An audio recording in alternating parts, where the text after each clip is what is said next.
بسم الله الرحمن الرحيم اللهم صل على محمد وآل محمد. Assalamualaikum warahmatullahi wabarakatuh. Alhamdulillahi rabbil alamin. Wassalatu wassalamu ala asyrafil anbiya'i wal mursalin wa ala alihi wa sahbihi wa man tabi'ahum bi ihsan ila yaumil din.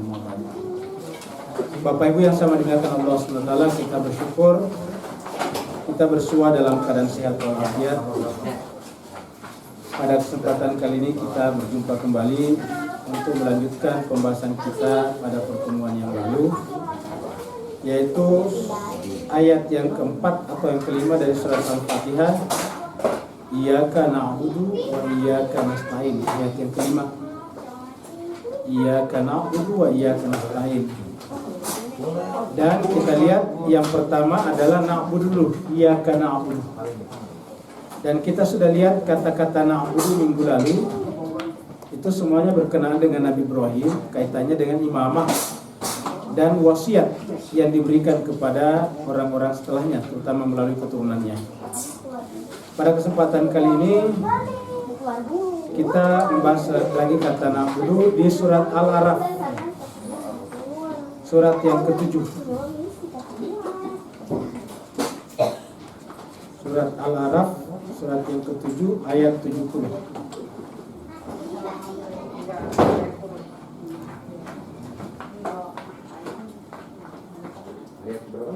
Ayat 70, Pak. Surat 7 ayat 70.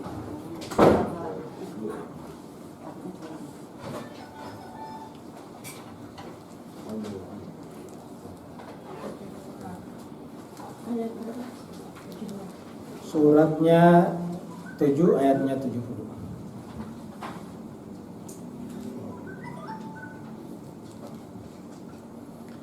Jemaah berbahagia, saya baca dari ayat 69 ya biar nyambung. Bismillahirrahmanirrahim. Awa ajibatum an ja'akum dzikrum mir rabbikum ala rajulin minkum liyunzirakum. Silakan, Pak. Wadhkuru iz ja'alakum khulafa'a min ba'di qaumi Nuhin wa zadakum fil khalqi bastatan fadhkuru ala Allahi la'allakum tuflihun. Jadi awa ajibatum, apakah kalian ajibatum, heran, takjub, tidak habis pikir, anja'akum, bahwa datang kepada kalian dzikrun, pemberi peringatan. Dzikrun itu pemberi peringatan, memberi pelajaran, min rabbikum, dari Tuhan kalian, ala rajulin, kepada seseorang, minkum, dari kalangan kalian sendiri, liyunzirakum, untuk memberikan pelajaran kepada kalian. Jadi berdasarkan ayat ini ayat mewakili kepala banyak orang, bahwa mana mungkin Tuhan mengutus orang biasa untuk memberikan peringatan kepada orang biasa juga. Jadi bagi mereka tidak sesuai dengan hierarkinya, bahwa Tuhan menginginkan manusia selamat, tetapi pemberi peringatannya adalah manusia juga. Dalam pikiran mereka, dalam pandangan mereka, seharusnya kalau Tuhan ingin memberikan peringatan kepada manusia tentang kehidupan setelah kehidupan dunia, atau tentang adanya alam di atas alam materi, alam dunia, harusnya yang didatangkan adalah makhluk yang datang dari alam atas itu, ya, yang datang dari alam malakut. Jadi harusnya bagi mereka yang datang adalah malaikat, ya, baru mereka terima, harus malaikat memberi peringatan kepada manusia. Nah, di mana letak kesalahan ayat ini atau pendapat ini? Kesalahan pada ini sebelah kanan masih kosong, yang masih. Di mana letak kesalahan pendapat ini? Pendapat ini bermasalah dari sisi pengetahuannya tentang manusia. Bagi mereka manusia itu sama saja semuanya. Kenapa? Karena mereka memandang manusia dari sisi fisiknya saja. Apabila kita memandang manusia dari sisi fisiknya, pasti akan melahirkan banyak sekali kekeliruan pandangan. Pasti akan melahirkan banyak sekali kekeliruan konseptual. Ya. Misalnya, pasti akan membedakan laki dan perempuan. Inilah menyebabkan kenapa pada peradaban-peradaban yang tidak humanistik atau peradaban-peradaban yang bersifat jahiliyah selalu tidak memberikan tempat bagi perempuan. Karena bagi mereka perempuan itu secara lahiriah, secara kelihatan fisiknya lebih lemah dari laki-laki. Maka kemudian laki-laki dalam pandangan mereka lebih utama, lebih mulia daripada perempuan. Kenapa? Karena memandang dari segi fisik. Jadi setiap memandang manusia dari sisi fisiknya toh saja pasti akan melahirkan banyak kekeliruan konseptual. Yang kedua, belum lagi akan melahirkan rasialisme. Ada ras-ras tertentu yang lebih mulia. Ras-ras yang tubuhnya lebih indah cenderung dimuliakan daripada ras-ras yang tubuhnya mungkin dalam pandangan mereka kurang indah. Lalu kemudian inilah menyebabkan kemudian ada semacam supremasi ras. Supremasi rasial ini ketika diterima, mau tidak mau akan melahirkan yang disebut dengan penindasan. Akan muncul dua jenis manusia, ada oppresor dan ada oppressed. Ada yang oppresor, menindas, menjajah dan sebagainya, dan ada yang ditindas atau dijajah. Tertindas. Ya, melahirkan nanti ke situ. Nah, jadi Mas Kaiser bagi ini kesalahan pandangan seperti itu. Ya.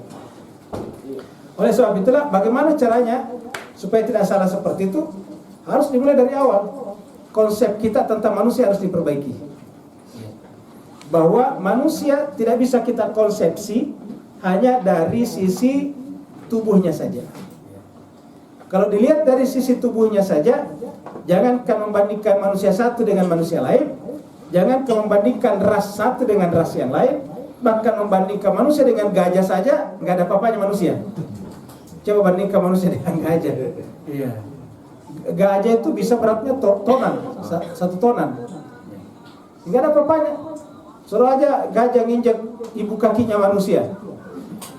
Ibu jari kakinya manusia. Ya. Itu pasti menggelepar-gelepar. Kalau dari sisi fisik. Ya. Dari sisi ngadu lari antara manusia dengan kuda, ya. Pasti manusia akan langsung dilarikan ke rumah sakit jantung. Kenapa Mas Kaiser baik? Karena jantung kita tidak kuat lari mengalahkan kuda. Begitulah seterusnya Pak Bus Kaiser bahagia. Coba adu kelas tinju tanpa menggunakan senjata antara harimau dengan Mike Tyson misalnya. Enggak ada apa-apanya Mike Tyson. Jadi oleh sebab itulah, kalau dilihat manusia dari sisi tubuh jasmanianya saja, jangankan dibandingkan dengan ras yang lain, bahkan dibandingkan dengan hewan pun juga nggak ada apa-apanya. Jadi dengan demikian, memandang manusia dari sisi fisiknya saja itu adalah keliru. Lalu di mana benarnya? Yaitu manusia itu di dalam dirinya ada sesuatu yang sifatnya bukan materi.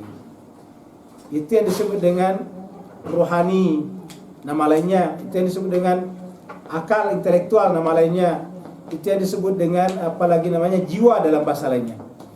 Jadi kesimpulannya dalam diri manusia ada yang non materi. Ya. Nah, ketika kita sepakat bahwa dalam diri manusia ada non materi, berarti sebetulnya manusia itu asalnya bukan dari alam materi, tapi alam non materi. Ketika manusia berasal dari alam non materi, apa gunanya lagi diturunkan malaikat? Karena kalau manusia dalam non materi, berarti dia hakikatnya malaikat juga yang masuk ke dalam tubuh jasmania. Nah, tinggal kita berlomba-lomba untuk memenangkan malaikatnya terhadap hewaninya, memenangkan intelektualnya terhadap jasmaniahnya. Nah, orang yang bisa memenangkan intelektualitas atas jasmaniahnya inilah yang disebut nanti dengan nabi diutus. Persis sama dengan dalam kehidupan sehari-hari, manusia sama, tapi ada yang satu duluan belajar yang daripada yang lain, maka kita menyuruh mereka mengajar kita. Kita sama-sama sarjana di sini misalnya. Tapi jurusan kita tidak ada dari hukum, maka tentu kita minta tolong ke Pak Mahes untuk mengajari kita tentang hukum. Suruh ngajari kita tentang hukum. Terpaksa kita menjadi mahasiswa dari hukum. Ya. Kita pengen mengetahui seluk-beluk perminyakan, ya kita minta tolong kepada Pak Iqbal. Kenapa dia lebih tahu tentang itu? Jadi jemaah sekalian berbahagia, ini yang tidak dilihat oleh pandangan ini. Jadi mereka tidak melihat manusia dari sisi knowledge-nya, dari sisi pengetahuannya, dari sisi ilmunya. Dia lupa bahwa yang menyebabkan manusia unggul daripada hewan-hewan manapun adalah kemampuan intelektualitasnya. Nah, maka oleh sebab itulah ada pertanyaan di sini. A'ajibatum an ja'akum dzikru mir rabbikum ala rajulin minkum liyundhirakum. Jadi tujuannya adalah memberikan peringatan kepada manusia, kepada kita ini. Wadhkuru iz ja'alakum khulafa. Ingatlah bahwa konsep penciptaan manusia di muka bumi ini beda dengan hewan-hewan yang lain. Kalau hewan-hewan yang lain hanya untuk sekedar memenuhi fungsinya dalam mata rantai kehidupan. Jadi antara satu makhluk dengan makhluk lain, antara satu jenis hewan dengan hewan lain, antara satu hewan dengan tumbuh-tumbuhan lain, itu ada mata rantai namanya, mata rantai kehidupan. Setiap jenis makhluk, entah itu kambing, sapi dan sebagainya, itu adalah memenuhi satu rantai kehidupan. Yang kalau dia tidak ada, rantai kehidupan terputus. Nah, kalau mereka memandang manusia seperti itu juga, ini jelas keliru. Apa sebabnya? Kehidupan, mata rantai kehidupan terbentuk sebelum manusia datang di muka bumi ini. Dan bisa kita buktikan, apakah mata rantai kehidupan akan punah dengan punahnya manusia? Jawabannya biasanya tidak.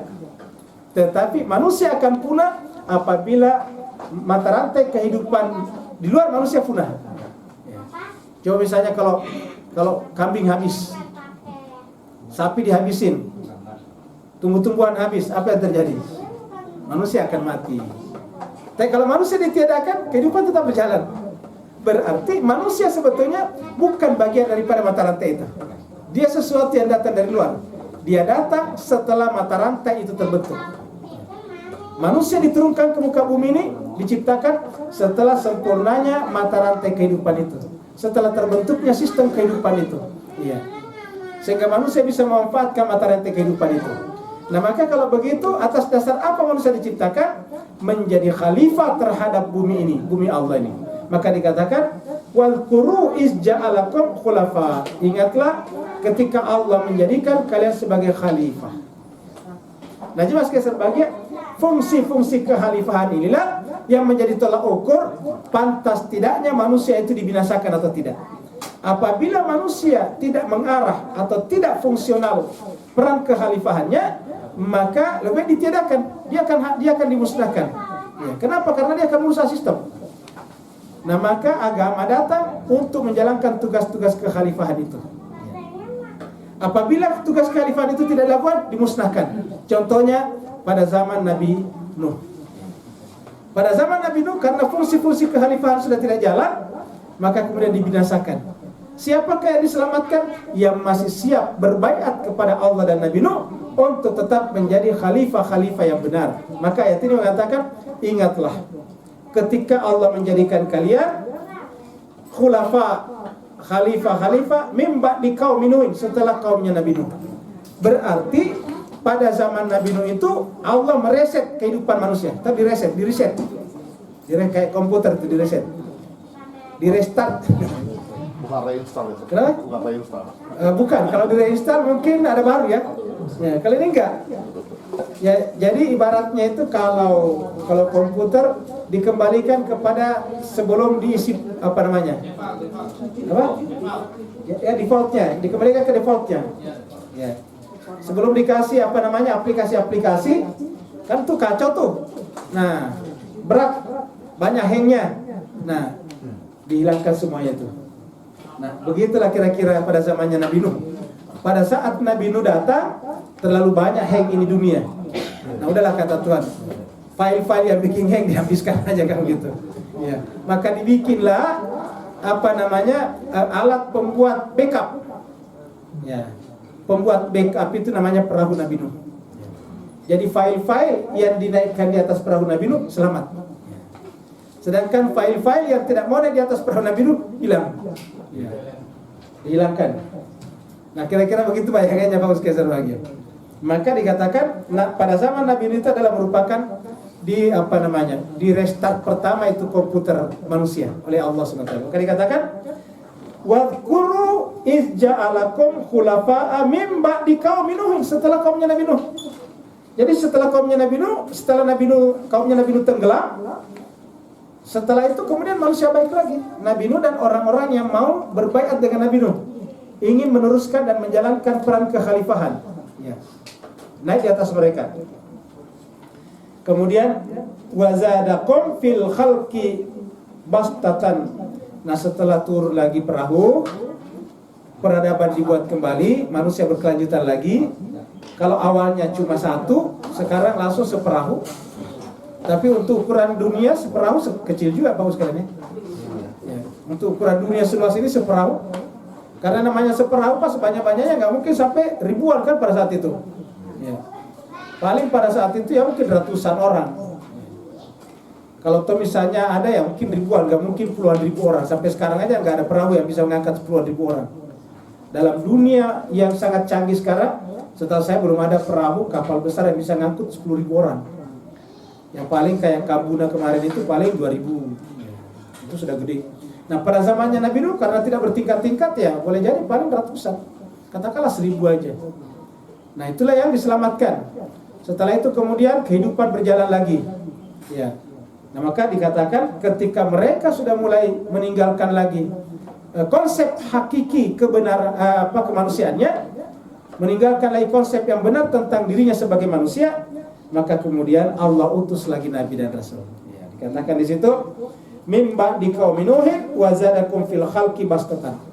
Setelah Nabi Nuh kalian bikin peradaban lagi, peradaban kalian bagus. Ya. Kalian dalam ciptaan sudah lebih kuat lagi, yang gitu, sudah lebih kuat. Kenapa? Karena cuma sedikit, bumi luas. Ya, tentu bebas makanan di mana-mana. Ya, nggak perlu kita belajar 4 sehat 5 sempurna. Kenapa? Di mana-mana ada buah-buahan, di mana-mana kita butuhkan ada. Ya. Kemudian fadhkuru ala Allahi la'allakum tuflihun. Maka sekarang tugas kalian adalah mengingat nikmat Allah. Itu fadhkuru ala Allah. Ingatlah nikmat-nikmat Allah kepada kalian.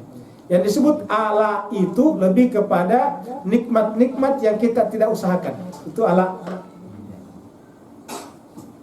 Kalau hidayah dalam pengertian agama itu termasuk diusahakan karena kita belajar. Kalau yang tidak diusahakan seperti udara, tumbuh-tumbuhan, ikan di laut, matahari, siang, malam, itu kan tidak diusahakan. Nah, makanya dalam Al-Quran surat Ar-Rahman ada 30 kali Tuhan bertanya tentang ala bukan nikmat. Ya, pertanyaannya fabi ayyi ala rabbikuma tukadziban. Bukan fabi ayyi nikmatin. Ya, fabi ayyi ala rabbikuma, bukan fabi ayyi nikmati rabbika tukadziban. Bukan begitu pertanyaannya. Ya. Tetapi pertanyaannya adalah ala. Ya, maka di sini dikatakan bahwa fadhkuru ala Allahi, maka ingatlah nikmat Allah kepada kalian la'allakum tuflihun. Jadi Bapak Ibu jemaah sekalian berbahagia, awal dari menjalankan tugas kekhalifahan, ingat, perhatikan ayat ini. Awal dari menjalankan tugas kekhalifahan adalah mensyukuri nikmat Allah dalam pengertian ala. Yang kita sudah bahas dulu pada ayat yang kedua. Alhamdulillahirrabbilalamin itu adalah ayat tentang kenikmatan. Ya. Terus kemudian Ar-Rahman Ar-Rahim adalah ayat tentang kasih sayang cinta. Jadi pertama adalah pengetahuan, yang kedua adalah syukur, makam syukur, yang ketiga adalah makam iman, karena itu adalah cinta kasih sayang. Terus kemudian makam takwa, terus kemudian sekarang makam iyyaka na'budu wa iyyaka nasta'in adalah makam berserah diri, makam muslim. Saya masih ingat pembahasan kita di awal-awal dulu. Ya, yang tidak datang kita sampaikan bahwa yang kita bahas ini adalah ayat-ayat dalam surat Al-Fatihah. Ayat-ayat dalam surat Al-Fatihah itu ada 7 ayat. Setiap ayat mewakili satu makam. Ya, satu makam. Dan makamnya bertingkat-tingkat. Jadi tingkat paling bawah makam Bismillah. Makam nomor 2 adalah makam Alhamdulillahirrabbilalamin. Makam yang ketiga makam Ar-Rahmanir Rahim. Makam yang keempat adalah makam Maliki Yaumiddin. Makam yang kelima bukan makam, ini makom. Bukan juga makan. Makom. Kalau makom tingkatan, kalau makam itu tempat kuburan. Ya, kenapa Pak Dokter mau tanya saya? Ustaz, berhubungan dengan ayat 69-nya yang sebut Ustaz tadi barusan jangan dibedakan dengan hewan. Ini kenapa ditamakan meningkatkan perawakan atau fisik daripada makhluk setelah dari ilmu, bukannya meningkatkan ilmu, kecerdasan atau akal dari makhluk tersebut? Jadi artinya bahwa setelah zamannya Nabi Nuh berlalu, secara otomatis pengetahuan berkembang lagi dong. Karena pengetahuan berkembang lagi, maka secara otomatis cara atau kalau bahasa sekarangnya teknologi mengolah makanan sudah lebih bagus. Teknologi mengelola makanan sudah lebih bagus, secara otomatis berdampak pada fisik. Contohnya misalnya kita dulu waktu zaman penjajahan, rata-rata kan kita banyak orang yang besar perutnya, tapi bukan karena gemuk, busung lapar, kayak gitu. Jadi dulu busung lapar banyak. Iya, jadi cuma sekeser bahagia. Tapi setelah kita merdeka, kita sudah memiliki kemampuan dan pengetahuan untuk mengelola makanan kita sendiri, maka kita sekarang sudah bagus-bagus. Banyak Indonesia malah yang obesitas. Ada yang saking obesitasnya nggak bisa keluar dari rumahnya. Untuk keluar dari rumahnya harus dijebol pintunya. Nah jadi dulu nggak ada kayak gitu dong. Yang ada dulu kebanyakan orang besar perutnya, kecil kakinya. Ya, kenapa? Karena busung lapar, malnutrisi. Nah, padahal itu dekat dong, baru kira-kira 70 tahun yang lalu. Iya. Di negara-negara lain sudah banyak yang maju, negara Eropa sudah banyak yang bagus karena sudah pengetahuannya maju. Jadi ketika disebutkan Allah menjadikan waja'ala wada'adakum fil khalqi bastatan, dan Allah menambahkan kepada kalian kemampuan dalam hal bastatan, posturnya sudah lebih bagus. Saya kira include di dalamnya adalah pengelolaan makanan dan secara otomatis pengetahuan. Apalagi Nabi Nuh ini adalah guru besar. Nabi Nuh ini adalah, namanya Nabi itu kan guru besar. Kita tahu bahwa kalau dia Nabi, pengetahuannya sempurna. Artinya kata sempurna itu semua pengetahuan yang didapatkan sekarang manusia diketahui oleh Nabi. Itu namanya sempurna. Ya. Bahkan Nabi sebelum Nabi Nuh itulah yang pertama sekali mensistematisasi pengetahuan, yaitu Nabi Idris. Namanya saja Idris, artinya pengajar. Jadi dialah mengajari manusia dengan sistematika pengetahuan. Makanya namanya Idris. Idris itu dari kata daras yadrusu, mengajar. Makanya kan kalau pengajar namanya mudaris, guru.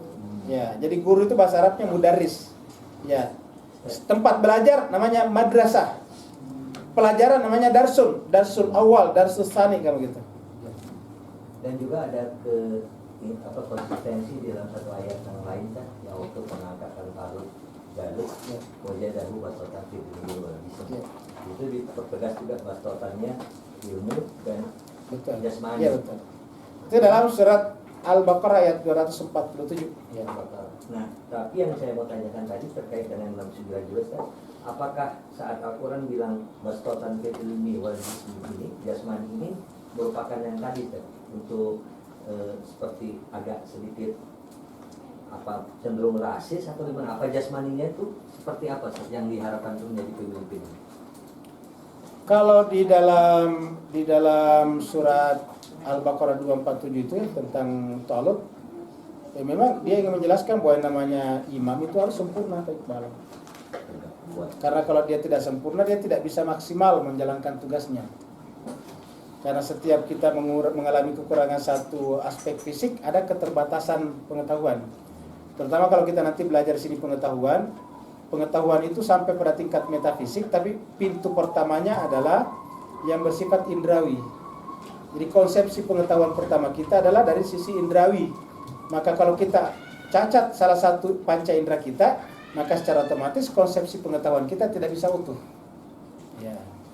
Nah, kalau sebab itulah, maka nanti kita dalam logika kita akan bicara tentang di dalam falsafatuna bis maghrib kita bicara tentang pengetahuan, ya, bahwa pengetahuan itu ada yang bersifat sekunder, ada yang bersifat primer, ada sekunder. Yang primer itu adalah pengetahuan indrawi, yang sekunder itu adalah pengetahuan rasional. Tapi kata sekunder di sini bukan berarti nomor 2 dalam pengertian pentingnya, bukan. Tapi dia datang berikutnya. Jadi kemampuan metafisika manusia terbangun setelah bersentuhan dengan aspek-aspek indrawi. Ya. Maka manusia tidak bisa membangun konsepsi pengetahuan rasionalnya kalau tidak dimulai dengan pengetahuan indrawi, pengetahuan empiris.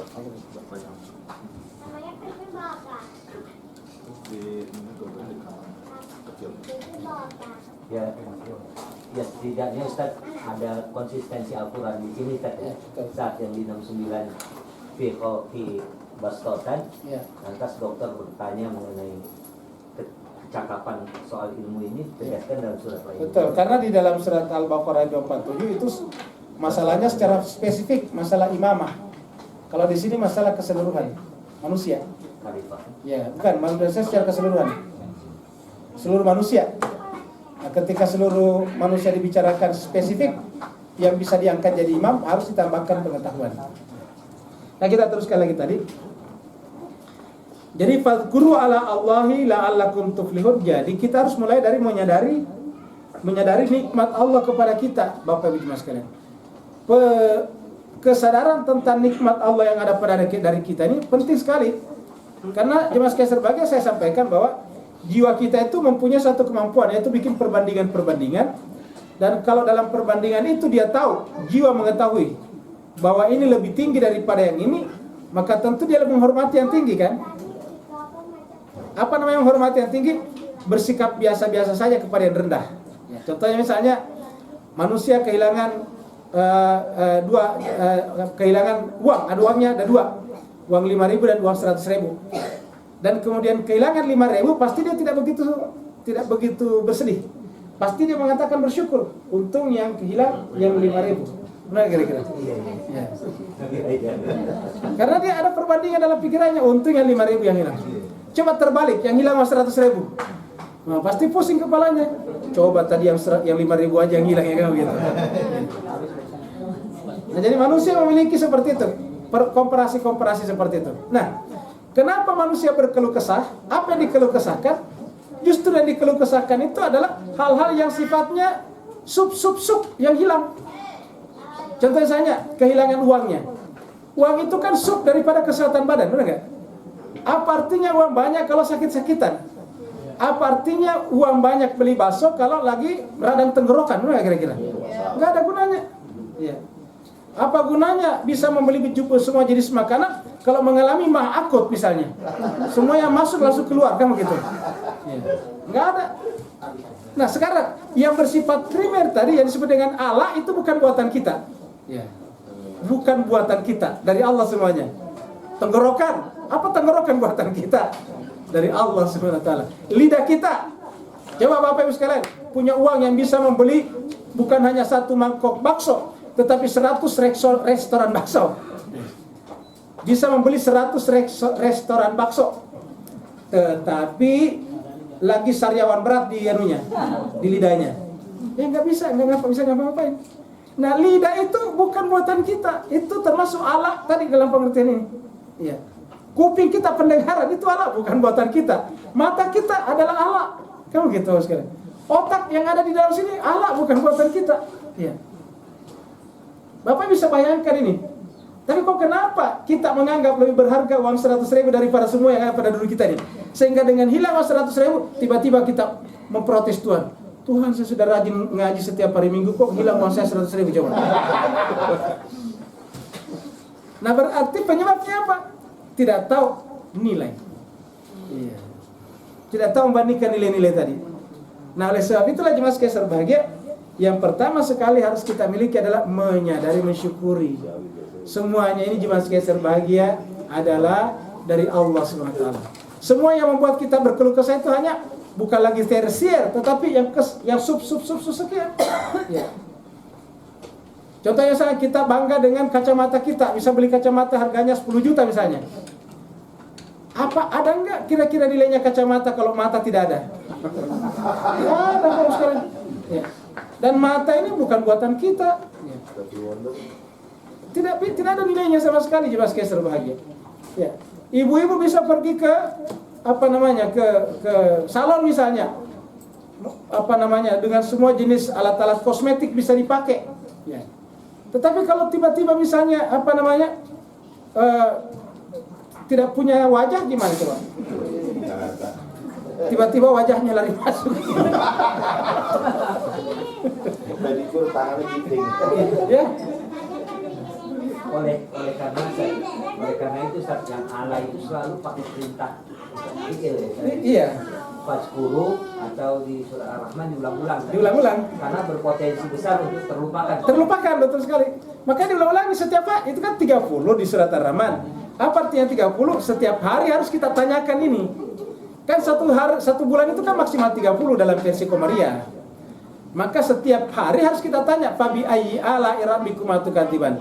Begitu kita mengeluhkan kita punya bisul, langsung tanya, Fabi ayyi ala rabbikum atukatiban. Ya, nikmat Tuhan kamu yang mana kamu dustakan? Masa gara-gara bisul kemudian protes Tuhan? Fabi ayyi ala rabbikum atukatiban. Jadi kalau kita rasakan ini, nggak ada yang bisa diprotes Tuhan, Pak Ustaz Serwanya.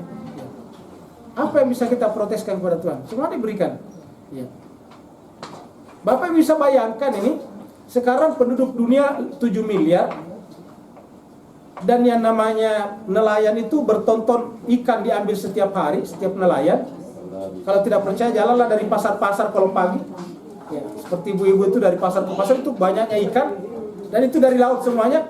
Tahu nggak Bos sekalian, itu ikan semuanya tidak ada satu pun sumbangsi manusia untuk menyimpannya di laut, nggak ada.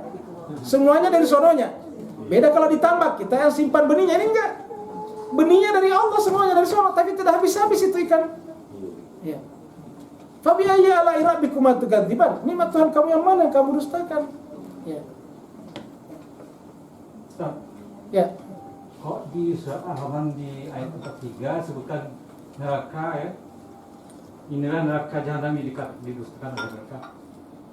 Neraka ini kok disebutkan itu dari habis itu bagi ayat itu bukan kewajiban gitu kan? Kenapa disebutkan neraka gitu? Nikmat mana yang kau sebutkan? Nah sekarang kita lihat dulu ya. Ayat berapa tadi Pak? 43. Surat Ar-Rahman 43 ya. Nah, 43. Kita ke surat 55 43 dulu ya. Kenapa disebut neraka itu? Bagi nikmat juga.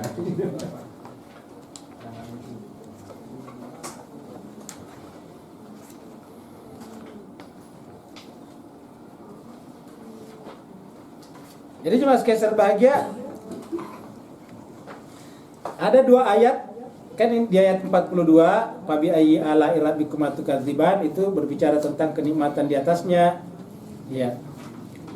Kemudian sekarang hadhihi, ini cuma sekalian bahagia, hadhihi jahannam lati yukadzibu bihal mujrimun. Ini tidak berarti bahwa yang harus disyukuri adalah nerakanya, bukan. Ini setiap saat yang kita syukuri adalah kehidupan. Karena di ayat-ayat sebelum ini muncul itu ayat-ayat tentang kehidupan. Kalau kita baca dari awal itu kan Ar-Rahman, Allamal Quran, Khalaqal Insan, Allamal Bayan, dan seterusnya. Syamsu wal Qamar bihusban. Semuanya itu terus menerus. Baru nanti pada ayat kesekian baru muncul kata-kata Fabi ayyi ala rabbikum atukadziban. Maka pada setiap ayat-ayat antaranya itu tidak selalu bermakna itu yang harus disyukuri. Satu ya. Yang kedua, yang disampaikan seperti kasus ini adalah bahwa jika kita tidak atau gagal mensyukuri nikmat Allah, maka kita akan jatuh ke sini pembalasannya. Jadi seperti contohnya misalnya Fabi ayyi ala rabbikum atukadziban. Satu. Yang kedua, hadhihi jahannam. Inilah neraka. Allati yang yukadzibu biha, didustakan al-mujrimun, orang-orang yang jahat. Di kata-kata yukadzibu biha al-mujrimun. Ingat kata-katanya yukadzibu. Jadi penyebab orang melakukan mujrim itu Pak jahat. Kejahatan. Orang melakukan kejahatan itu apabila didahului dengan mengingkari nikmat Allah kan? Makanya akan dimulai dengan yukadzibu bihal mujrimun. Dengan mengingkari itu, maka kemudian neraka ada padanya. Karena mengingkari nikmat aslinya neraka. Nah, kita perbaiki kembali cara pandang kita, Pak sekalian. Saya sampaikan bahwa aslinya manusia itu kan kita sudah bahas minggu lalu kalau tidak salah. Aslinya manusia itu kan adalah ahli sorga. Manusia itu sebetulnya ahli sorga, Pak sekalian. Neraka itu datang belakangan. Jadi seandainya manusia lahir di muka bumi ini sampai akhir balik tidak ngapa-ngapain saja sudah pasti masuk surga, benar nggak kira-kira? Kan aslinya orang surga, ahli surga. Dan manusia itu selama tidak berbuat baik, baik. Ingat. Kenapa? Dasarnya baik. Supaya Bapak Ibu bisa mengerti ini, saya bawa kepada ilmu usul fikih dulu. Tanah. Tanah itu asalnya, secara asal, hukum asal itu adalah suci atau tidak? Suci kan? Jadi tanah itu secara asal suci. Jadi tidak mungkin jadi najis. Kapan jadi najis? Apabila ada najis luar masuk kepadanya, mengenainya, menimpanya, mana kira-kira? Jadi asalnya tanah itu adalah suci. Hal yang sama terjadi pada air misalnya. Asalnya air itu kan suci. Kapan dia berubah? Apabila ada unsur luar yang masuk. Ketika ada unsur luar yang masuk ke tanah, unsur luar itu disebut dengan najis, maka najislah bagian tanah yang terkena najis tersebut. Bisa kan? Kalau najisnya dihilangkan, tanah kembali ke mana? Manusia itu dasarnya suci atau kotor? Manusia itu adalah fitrah. Kullu mauludin yuladu ala fitrah. Manusia itu dasarnya suci. Nah, karena dasarnya suci, setiap dia berbuat selama tidak buruk, kira-kira baik atau tidak? Nah, coba saudara kan cara penerarannya. Ya. Sekali lagi, selama manusia itu tidak berbuat buruk, pasti secara otomatis perbuatannya adalah baik. Kenapa? Karena aslinya baik. Nah, karena keburukan itu bukan asal manusia, maka kalau manusia melakukan keburukan butuh energi tambahan. Jadi melakukan perbuatan dosa itu butuh energi tambahan tuh. Benar kira-kira jemaah sekalian? Mana contohnya? Contohnya misalnya ada barang berharganya Bu Ida di sini. Selama saya tidak berpikir mengambilnya, nggak perlu energi tambahan, enggak. Saya ada di sini, dolarnya Bu Ida di situ nggak ngapa-ngapain kan? Benar kira-kira? Tidak perlu energi tambahan.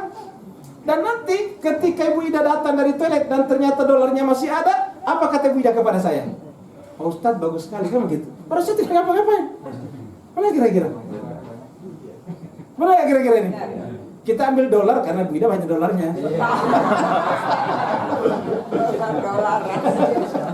Ya, coba. Saya tidak ngapa-ngapain, cuma tidak mengambil dolarnya Bu Ida. Ketika Bu Ida datang, Pak Ustadz amanah. Saya tinggalkan tadi cuma berdua dengan dolar saya, kok dolarnya masih ada kan gitu. Benar kira-kira ini?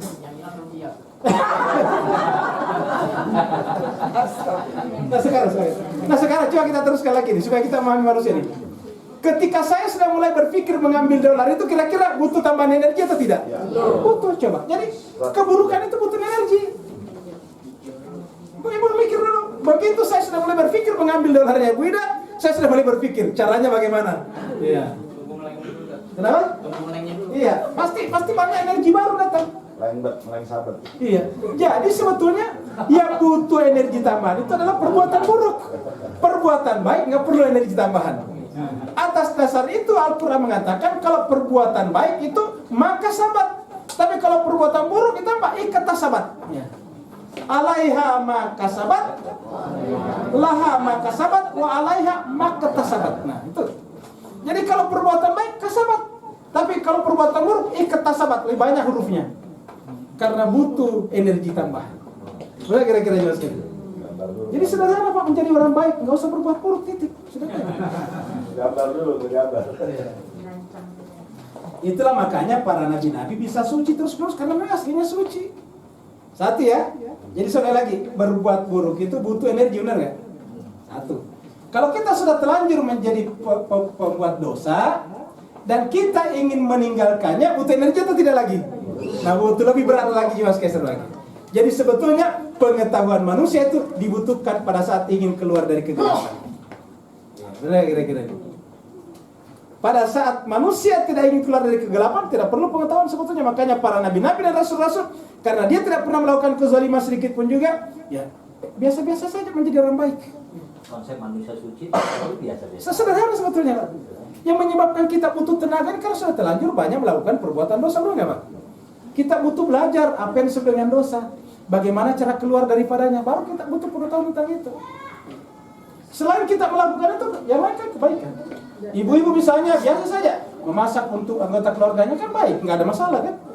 Dan itu nyaman, enak dikerjakan. Kenapa? Dia juga puas kalau anaknya makan, suaminya makan. Dia juga lebih enak lagi duluan dia mencobanya daripada suaminya kan begitu. Nah kira-kira jelas kira. Jadi sebetulnya konsep kebaikan begitu. Nah sekarang pertanyaan Bapak tadi kita kembali. Nah berarti kalau begitu yang disebut dengan neraka itu ketika mengingkari tadi nikmat. Apa kebaikan tadi itu? Ketika mengingkari kebaikan, kamu melakukan keburukan kan begitu? Iya, maka dikatakanlah karena itu beratnya itu melahirkan penderitaan. Penderitaan itu yang disebut dengan neraka jahanam. Jadi tadi uangnya udah ditinggalkan. Sekarang tiba-tiba saya berpikir mengambilnya, maka saya harus mikir keras. Ya. Pertama saya harus mempelajari perilaku ibu Ida. Kalau dia ke toilet berapa lama? Sudah mulai apa namanya itu? Mulai mempelajari itu. Money changer jauh nggak ya? Kenapa? Money changer. Money changer dari sini jauh ya kamu gitu. Ada orang berapa? Minggu lalu ada materi tentang neraka juga dan dianggap kan kasih sayang Tuhan dengan bikin perumpamaan ya ibaratnya pakaian kotor, kalau kotor bisa ada yang cuciin, kita berterima kasih nggak atau itu merupakan sebuah rahmat nggak gitu.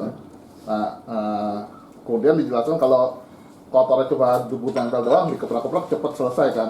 Persoalannya yang menjadi berat itu kalau misalnya kotornya terlalu banyak, berarti butuh effort, istilahnya dicuci lebih, disikat lebih keras dan sebagainya. Nah dari sini kemudian ya pembicaranya bilang kalau gitu kira-kira neraka ini lebih merupakan sebuah ya yang ditakutin azab atau kita memandangnya ya sebuah kasih sayang Tuhan lah, dan neraka mensucikan jiwa manusia.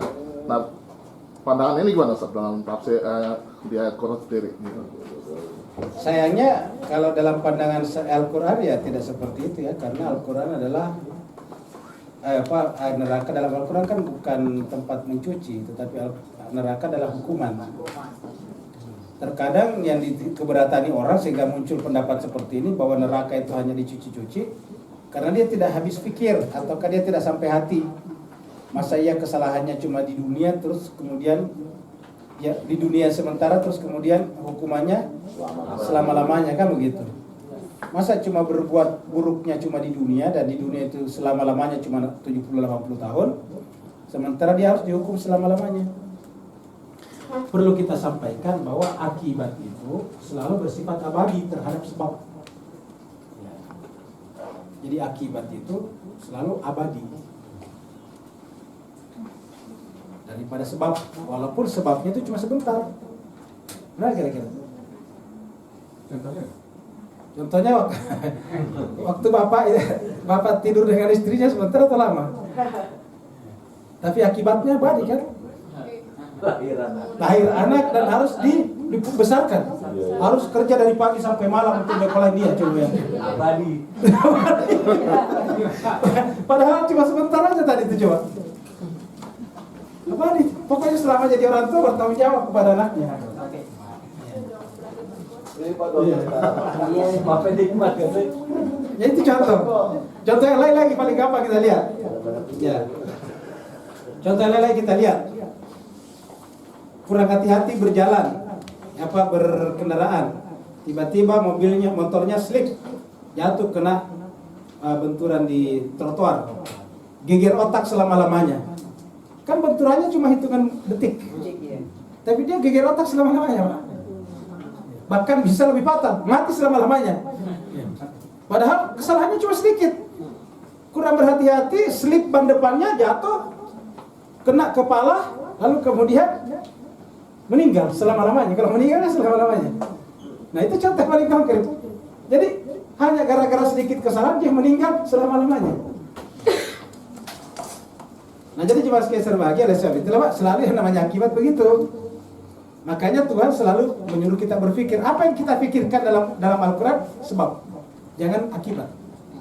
Akhirat itu akibat, makanya berkali-kali Tuhan mengatakan akibatul, kan begitu. Akhirat itu adalah akibat, dunia adalah sebab. Maka setiap pilihan kita di dunia adalah sebab. Nah kalau kemudian di akhirat nanti dicuci-cuci, salah tadi teori sebab akibat kita. Nah, salah teori sebab akibat kita. Ya kan? Karena akibat itu selalu selama-lamanya. Mana kira-kira jelas sekali? Oh, tobat baik Bang.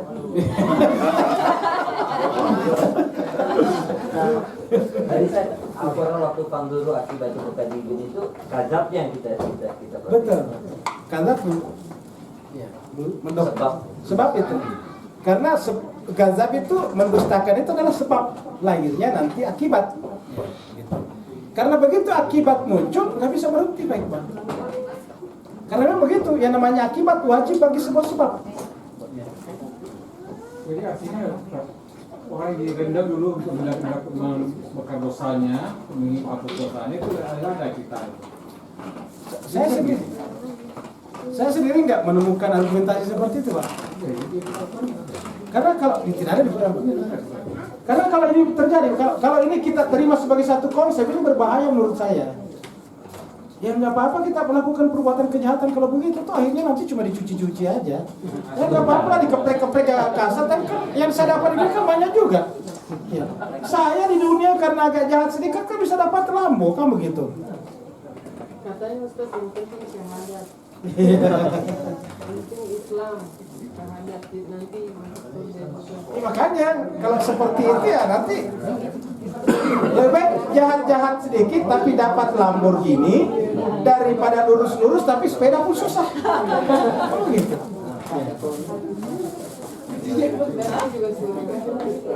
Nah, jadi nanti cara memandangnya seperti itu. Jadi harus kita pahami bahwa setiap pilihan sebab ada akibatnya. Makanya yang disebut bertaubat itu adalah menghentikan sebab. Yang disebut bertaubat itu menghentikan sebab. Sebabnya dihentikan. Ibu duduk saya. Mana? Ayo.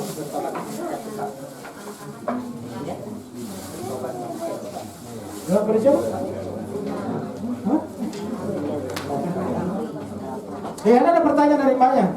Manusia lahir dalam keadaan fitrah. Bagaimana kalau ada anak yang lahir dalam zina? Yang nggak dapat, nggak ngaruh sama dia. Iya, nggak ngaruh sama dia. Bagi anak yang lahir itu dia tidak tahu relasinya. Yang dia tahu ya lahir aja. Jadi nggak apa-apa. Yang salah aturannya. Sama misalnya kalau kita nyolong uang dolar ya tadi bilang, ya uang dolar kayak ngapa-ngapain. Uang dolar itu nilainya tetap sama, apakah dia curian atau gajian. Ya. Uang itu atau emas itu atau keberlian itu tetap sama nilainya, apakah dia curian ataupun gajian.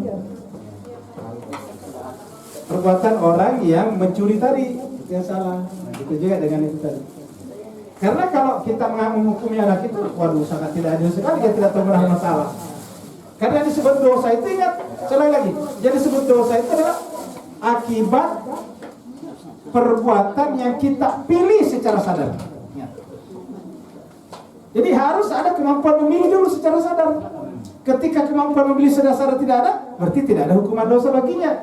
Maka kalau orang gila di jalan membuka auratnya kan tidak berdosa, kan? Yang berdosa yang melihatnya mereka. Coba, benar kira-kira? Ya, berdosa melihatnya. Berenergi. Kenapa dia hanya tidak berdosa? Karena tidak sadar. Itu bukan pilihan dia. Kenapa? Iya. Kalau orang normal ya dikasih penutup aurat secepatnya. Kalau dibuka lagi, bawa ke gerogong gitu.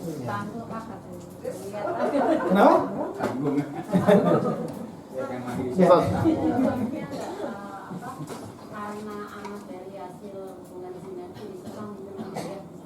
Enggak ada hubungannya. Kenapa? Itu lagi ceritanya. Ya. Itu sebetulnya adalah untuk memberikan pelajaran saja kepada orang lain. Itu sebetulnya hukum jerah kepada orang yang pada orang tua supaya melakukannya dengan baik. Itu yang intinya. Dari sisi dia nggak ada masalah sih sebetulnya. Artinya bahwa bukanlah pengurangan pahala kalau dia tidak bisa jadi imam masjid misalnya. Bisa kan? Bukanlah kejahatan bagi dia, bukanlah keburukan bagi orang yang tidak bisa jadi imam masjid. Bisa nggak kira-kira? Bahkan kalau kita pikir-pikir, mohon maaf, ada kebaikannya. Dia tidak dipikirkan tanggung jawab. Bisa nggak kira-kira? Coba kita lihat itu sebagai sebuah tanggung jawab itu imam. Seandainya imam itu bukan tanggung jawab, nggak perlu dipilih orang suci. Justru karena itu tanggung jawabnya berat, maka dipilih orang yang mentalnya juga cukup kuat untuk itu. Di BSD tadi saya ceritakan bahwa walaupun kita tidak bermaksud merendahkan Nabi Isa, tapi kalau kita mau lihat ketika Nabi Isa terkepung, dia diangkat oleh Allah. Tapi ketika Al-Husain terkepung, dia dibiarkan terbunuh dengan cara yang sangat sadis. Pasti punya konsekuensi pemahaman di sini. Pasti Allah tahu siapa Al-Husain dulu kira-kira. Dan ternyata Al-Husain tidak pernah menyesali keberadaannya di Karbala. Bahkan kita semuanya dianjurkan justru memilih jalan Al-Husain dengan berpendapat bahwa setiap tanah adalah Karbala dan setiap hari adalah Asyura. Luar biasa. Nah, kalau kita sudah mengambil jalan itu, tidak ada lagi yang menjadikan kita berkeluh kesah. Masa cuma gara-gara bisu berkeluh kesah? Hari Pontampanti pergi ke sawah, coba. Sementara Al-Husain ratusan panah yang menancap di tubuhnya. Nah, jadi inilah jemaah sekalian berbahagia, inspirasi kita. Jadi, ya. Kan bahwa tidak ada itu yang dikubur kita mesti mencucikan dosa. Tapi ada doa kita tuh. Ya apakah kaminan salah gitu. Oh iya yang mengeluarkan dari neraka tapi kira-kira. Bukan hanya itu ya, tapi dalam Al-Quran itu pernah terangkan semua doa dalam Al-Quran itu menghindarkan kita dari neraka. Kenapa? Karena kita ini kan aslinya sudah ahli surga sebetulnya. Jadi doa-doa dalam Al-Quran itu menghindarkan kita dari neraka. Yang Bapak maksud seperti contohnya Rabbana srif anna adzaba jahannam. Ya Allah, jauhkanlah kami dari azab. Jauhkanlah kami dari azab api neraka. Inna adzabaha kana gharama. Sungguhnya azabnya itu teramat sangat berat. Jadi yang ada itu adalah menghindarkan. Wa qina adzabannar. Jauhkanlah kami dari neraka. Ya apakah kaminan nar itu adalah Gimana? Ya apakah kaminan nar yang mengeluarkan dari neraka. Saya nggak tahu apakah itu setahu saya itu artinya menyelamatkan, ya bukan mengeluarkan. Nah, jadi jemaah sekalian bahagia. Makanya karena kita sudah ahli surga, yang kita takutkan masuk neraka. Kalau surga nggak perlu karena sudah pasti masuk surga sebetulnya. Yang penting jangan melakukan keburukan aja, kira-kira gitu lah. Pasti masuk dari surga. Nah sekarang terus jemaah sekalian bahagia, kita teruskan lagi tadi ya. Ya selain.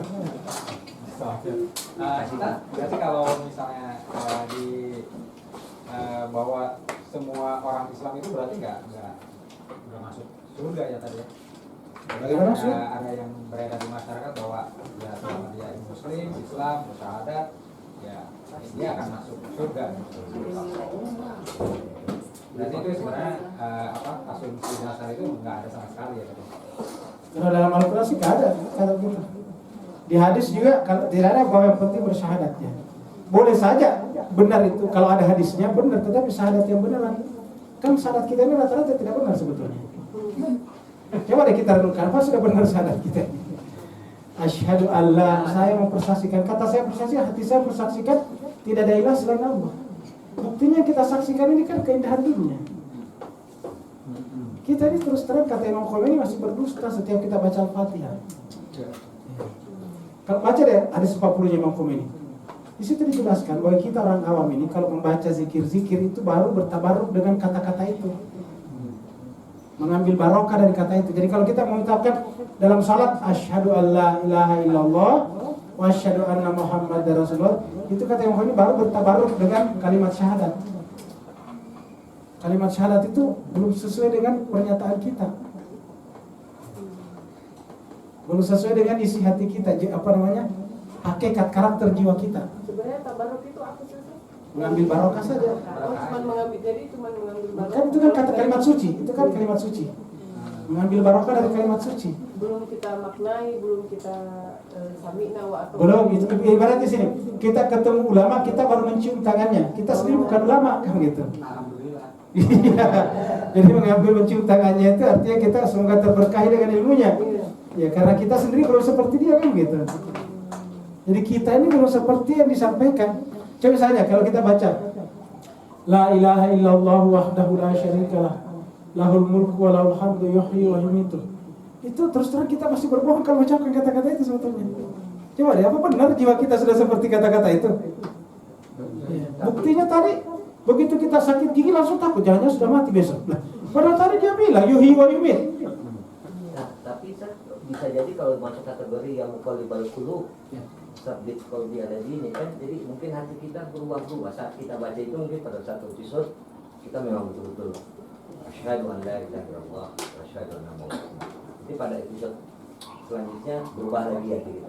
Berarti belum syahadat namanya. Ya artinya yang membolakan hati perubahan itu ya itulah yang kita sadari bahwa Iya, dan hebatnya lagi hanya benar pada saat membaca syahadat saja. Jadi yang disebut dengan jadi sebetulnya kata-kata yang muqallibal qulub itu lebih kepada pengertian bahwa yang kalbu itu namanya kalbu memang bergradasi, berfluktuasi. Kenapa? Karena hanya dengan fluktuasi itulah Allah memberikan kepada kita elastisitas untuk berbuat baik. Itu sebenarnya muqallibal qulub. Ya. Di tafsir apa alamat al-Baqarah masalah ini apa surat Al-Fatihah ini ada tafsir bahwa ketika kita sholat itu bayangan kita tidak sholat, bayangan kita apa masih memikirkan dunia pun udah disebut syirik gitu kan. Memang. Makanya saya katakan kalau pasti kalau sholat mah ada aja. Makanya sebetulnya kalau kita mengucapkan la ilaha illallahu wahdahu la syarikalah atau asyhadu an la ilaha illallah wahdahu la syarikalah wa asyhadu anna Muhammadan abduhu wa rasuluh, sebetulnya terus terang masih berbohong kepada Allah sebetulnya. Nah kira-kira kita sebetulnya masih berbohong dengan kata-kata itu. Jiwa kita, sifat jiwa kita belum seperti yang kita ucapkan itu. Kata Imam Khomeini itu kita hanya mengambil barokah dari kalimat itu saja. Nah kira-kira kita mengatakan wa asyhadu anna Muhammadan abduhu wa rasuluh, dan saya bersaksi bahwa Muhammad itu adalah Rasul. Tahu nggak makna daripada Muhammad Rasul? Semua yang dilakukan Muhammad itu adalah yang terbaik. Ya benar kira-kira. Lalu kenapa begitu suami kita dekat dengan orang lain langsung takut kehilangan? Coba. Padahal Nabi Muhammad tidak tahu-tahu 13 kali menikah, luar biasa. Nah pertanyaannya sebetulnya siapa yang kita rasulkan ini sebetulnya? Lagi. Padahal kita mengatakan wasyhadu anna Muhammadan abduhu wa rasuluh. Luar biasa. Terus. Tegas. Jadi jelas terbahagia kan berarti sebetulnya di sini. Ya, kita masih bermasalah di sini. Ya. Kalau kita mau jujur itu, enggak, saya sampaikan sini jujur ya. Kalau kita mengecap orang yang menikah lebih dari satu kali, seperti Arifin Ilham, sebetulnya otomatis kita mengecap Rasulullah. Atas dasar apa kesamaan itu tidak ada? Padahal sama-sama kan? Nah jadi artinya apa? Kita belum seperti yang diinginkan oleh Rasulullah. Jadi makanya saya katakan kita berdusta. Sama tadi dengan La ilaha illallah Muhammad Rasulullah. La ilaha illallah, tidak ada yang selain Allah. Tapi buktinya hampir setiap hari sholat kita tertunda-tunda karena nonton sinetron. Terus gimana ceritanya la ilaha illallah tidak ada ilah? Kalau kita la ilaha illallah selain daripada Allah, tidak ada apapun selain Allah yang bisa menghalangi sholat kita terlaksana. Kecuali memang kondisinya tidak memungkinkan. Tapi coba berapa kali kita menunda-nunda waktu sholat kita? Enggak, coba deh kita jujur. Coba kita jujur aja nih, supaya kita menguji diri kita, bukan bicara tentang siapa, tapi diri kita.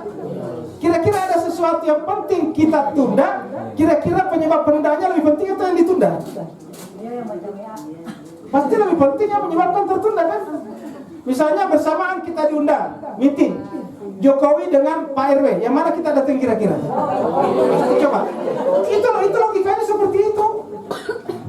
Nah sekarang kalau kita waktu sholat masuk, terus tiba-tiba kita tutup menonton sinetron, masih benar gak kata la ilaha illallah wahdahu la syarikalah?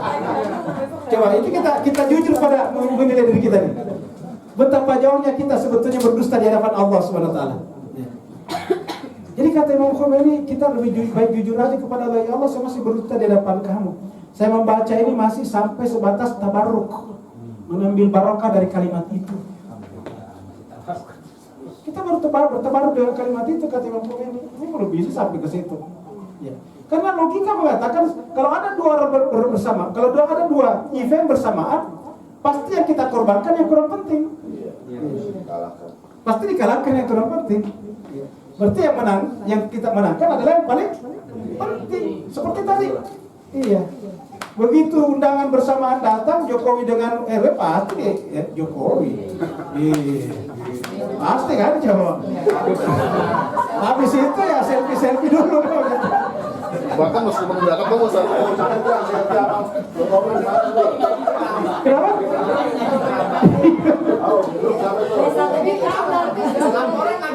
Seperti antara Ustaz dengan Jokowi dulu dong.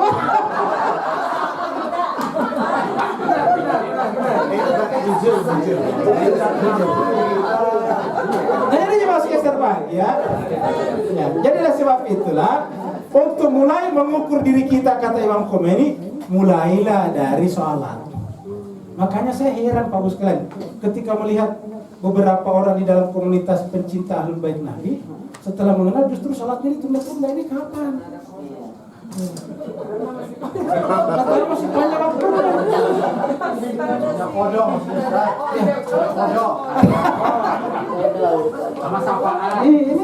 Ini dari mana sebetulnya? Karena nggak ada ulama kita manapun yang berpikir seperti itu.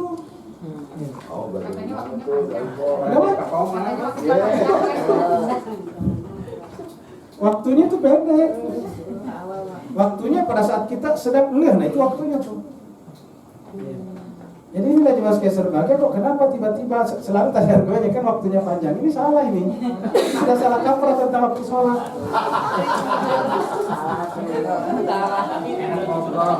Kenapa?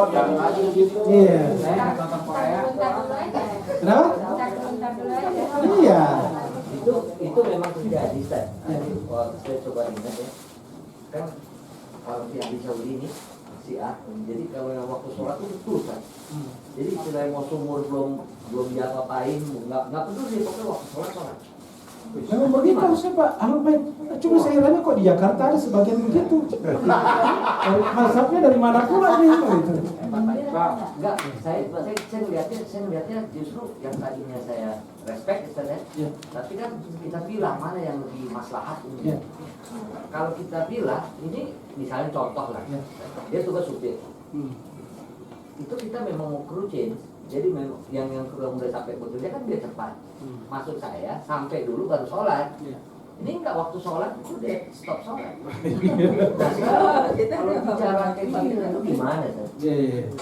Ini hanya untuk Ahlul Bait. Kalau yang enggak Ahlul Bait mah nyantai memang bisa. Kodok. Jadi cuma Kaiser Bahagia ya, mungkin mereka ini sudah sampai pada tingkat bahwa tidak ada yang boleh menghalangi sholat kita oleh apapun. Ya, kira-kira seperti itu. Sehingga sudah sampai pada tingkat bahwa tidak ada yang bisa memperbaiki urusan dunia kita kecuali Tuhan. Dan itu juga sudah dilakukan Imam Khomeini ketika, bayangkan ini dalam keadaan kebetulan ini sekarang peringatan 40 tahun Revolusi Islam Iran. Ini ceritanya di Prancis ini. Sudah ribut nih orang di dunia, bukan lagi di Iran, seluruh dunia. Karena Reza Pahlavi sudah keluar. Tidak ada pemimpin. Bisa terjadi perang saudara. Imam Khomeini akan rencana balik secepatnya ke Iran. Orang sudah mulai mencium bahwa ini pemimpinnya yang ada di Prancis. Bayangkan ratusan wartawan menunggu dia untuk wawancara. sudah duduk, wartawan sudah semua kumpul untuk memberikan laporan tentang apa yang terjadi di Iran melalui orang yang dianggap paling disegani. Tapi sesaat sebelum dia berbicara, dia tanya anaknya, Ahmad Khomeini kan anaknya itu, sekarang jam berapa waktu sholat gak? Sudah masuk, wahai ayah. Dia minta izin kepada wartawan, mohon maaf saya sholat dulu ya. Luar biasa. Dia minta izin kepada semua wartawan, mohon maaf saya harus sholat dulu ya. Sholat dulu, tunggu semuanya. Saya sudah sampai pada tingkat seperti itu. Apa sebabnya Mas Kaisar Baga? Karena memang tanda yang paling nyata komitmen kita kepada Allah hanya sholat. Yang lain nggak ada. Ya walaupun mungkin kita belum bisa sampai seperti yang diceritakan Pak Iqbal tadi, tetapi menurut saya mungkin punya alasan seperti itu. Karena aslinya kan kalau di komunitas-komunitas Ahlul Bait yang di yang tersentralistik kepada ulama-ulama waraknya itu pasti begitu, nggak ada yang tidak begitu. Ya. Nggak ada yang mengatakan tadi setelah meninggalkan Ahlus Sunnah pindah ke Ahlul Bait maka tadinya salatnya tepat waktu, sekarang diulur-ulur dengan alasan panjang kayak begitu. Ya, itu nggak ada kayak gitu-gitu tuh. Itu hanya ada di sebagian tempat, di sini. Sudah ada tuh. Ini lebih telat. Iya. Nah, jadi harusnya selalu tepat waktu ketika sholat. Tapi kayaknya itu terjadi kalau Imam Khomeini saja. Soalnya kalau Jokowi melakukan itu dibilang pencitraan, Ustaz. Tapi kan filosofi adanya waktu awal dan waktu akhir kan memberikan sebuah keleluasaan. Ya. Artinya filosofinya seperti itu. Ya. Sekiranya memang harus awal waktu, berarti akhirnya juga di sekitar 2 menit 3 menit awal waktu. Ya udah benar, tapi maksudnya bahwa bukan hanya itu Pak Iqbal, tetapi adanya waktu yang agak panjang dari zuhur itu mulai daripada jam 12-an sampai maghrib, sampai terbenam matahari. Itu sebetulnya sekaligus untuk memberikan kesempatan kepada mereka yang masih belajar. Yang masih mereka ibaratnya itu masih terseok-seok kamu gitu. Artinya daripada tidak sholat sama sekali, mendingan sholat walaupun masih ditunda-tunda, kira-kira gitu lah Pak Iqbal. Tapi kalau mungkin kita pelajar kali ya. enggak, saya kira hanya komitmen saja. Bukan. Komitmen saja. Pokoknya kalau kita sudah sampai pada tingkat komitmen seperti yang diceritakan tadi di Saudi Pak Iqbal itu, apa kira-kira yang terjadi nanti? Semua akan ke situ. Pasti semua akan menyelesaikan diri ke situ. Kalau selamanya ini kan karena orang lain yang membuat ini peradaban, kita yang dipaksa menyelesaikan diri dengan itu. Udah kira-kira. Nah kalau suatu saat kita yang membangun peradaban ini, maka justru di luar itu yang menyelesaikan diri dengan ini. Ya. Contohnya saja, karena Iran itu dibangun oleh ulama, lalu kemudian undang-undangnya didasarkan atas hukum-hukum agama, maka di sana berlaku undang-undang, bukan lagi agama, undang-undang telah menjadi undang-undang negara. Setiap wanita yang masuk ke negara itu harus menutup aurat, kan? Dan ada ada ada pedoman-pedomannya seperti apa? Ya. Nah maka kemudian karena ini sudah menjadi hukum di sana, ya semua orang harus menyelesaikan diri ke situ. Termasuk Ibu Retno, Menteri Luar Negeri kita kalau ke sana ya terpaksa pakai kerudung kalau ke sana. Bukan hanya dia, bahkan Menteri Luar Negeri ataukah tamu negara yang bukan Islam pun harus pakai begitu. Ya, karena sudah harus menyelesaikan diri dengan itu. Ya, kalau kita pergi ke ke Shiraz, itu kan Shiraz peninggalan Persia lama. Ya itu paling banyak turisnya, turis-turis non Islam. Karena di sana ada ada istana Persepolis. Itu kalau kita sampai di sana itu semua turis-turis yang dari barat itu pakai kerudung semua. Kira-kira gitu lah Iqbal. Karena ya mereka harus menyelesaikan diri dan tidak ada yang keberatan. Ya. Tidak ada yang keberatan. Jadi saya kira harusnya ke depan manusia semuanya harus dikondisikan, bukan dipaksa, dikondisikan untuk benar-benar membuat hierarki sedemikian rupa bahwa yang paling tinggi itu adalah Allah. Itulah hierarki. Yang paling tinggi di puncak piramida itu adalah Tuhan Allah SWT. Sehingga tidak ada lagi yang bisa mengatasinya kecuali dirinya sendiri, itu Allah SWT. Sekarang kita kembali ke surat Al-Araf tadi ya. Tadi Ustaz menjelaskan bahwa Allah dari hidayah.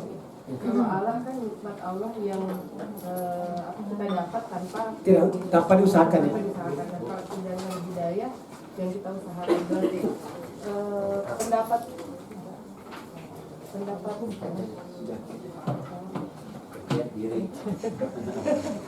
berarti pendapat sebagian kita selama ini bahwa hidayah itu dari Allah sebenarnya tidak sepenuhnya benar ya Ustaz. Berarti memang harus kita usahakan supaya hidayah itu datang ke kita. Apa bagaimana? Semua hidayah hanya dari Allah. Cuma ada yang diusahakan, ada yang tidak diusahakan. Rezeki juga semua dari Allah, tapi ada yang diusahakan, ada yang tidak diusahakan. Rezeki yang tidak diusahakan tadi disebut dengan ala, abi ayi ala iratikum matukan. Begitu ya hidayah ada yang tidak diusahakan. Seperti akal. Akal itu dalam Al-Qur'an disebut dengan hidayah juga. akal hidayah. Iya. Di dalam surat Al-Insan itu disebutkan hidayah. Ya. Jadi hidayah yang kita bawa ini dari lahir adalah akal. Tapi ada yang diusahakan seperti apa? Mempelajari Al-Quran. Ya. Mempelajari Al-Quran ini harus diusahakan. Nggak bisa diwakili oleh orang lain. Saya minta diwakili sama anak saya aja ya. Nggak bisa. Yang tahu, yang pintar adalah anaknya kan begitu. Jadi yang namanya belajar itu tidak bisa diwakilkan oleh siapapun. Tidak bisa anaknya jadi dokter, terus kemudian ibunya praktek. Nggak bisa.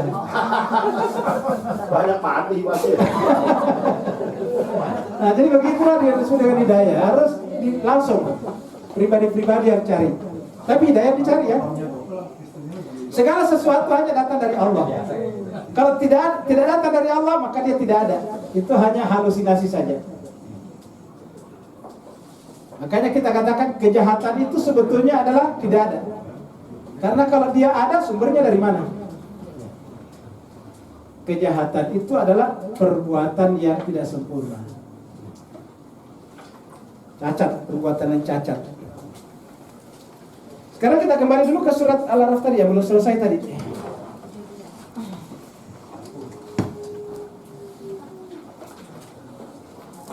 Tadi ayat 69 sudah ya. Sekarang ayat 70. Jadi tadi ingat ya pembahasan kita di dalam 9. Apakah kalian kaget, heran ada orang seperti kalian yang diberikan wahyu, kira-kira gitu lah sekarang. Kita tadi sudah terangkan bahwa orang yang kaget itu tidak mengerti definisi manusia, kan begitu. Nah sekarang ayat 70. Qalu, mereka berkata, mereka yang salah konsep ini, salah paham ini mengatakan, ajitana lina'budallaha. Apakah kalian datang kepada kami agar kami menyembah Allah? Nah, kan begitu. Berarti memang mereka salah konsep. Kenapa mesti harus menyembah Tuhan? Kan begitu. Kenapa menyembah Allah? Saya ini kan lahir tidak minta Allah menciptakannya. Saya tercipta bukan meminta Allah untuk menciptakan. Saya lahir bukan minta Allah untuk melahirkan. Kira-kira begitulah. Lalu kenapa kita harus menyembah kepada Allah wahdah saja? Ajitana lina'budallaha wahdah. Apakah pantas kita hanya menyembah kepada Allah sahaja? Wahdah itu saja. Ya. Artinya bagi dia, ya dia menyembah berhala juga, tidak ada salah. Ya. Saya akui ada Tuhan, tetapi saya juga boleh menyembah yang lain. Kenapa tuh? Atas dasar apa Tuhan menyuruh saya cuma menyembah dia saja? Wa nadhara ma kana ya'budu abauna. Lalu kami meninggalkan apa yang disembah oleh orang tua kami. Ya. Jadi perhatikannya Mas sekalian. Jadi apakah hanya Allah saja yang berhak disembah, lalu kami harus meninggalkan penyembahan kepada apa yang orang tua kami ajarkan kepada kami?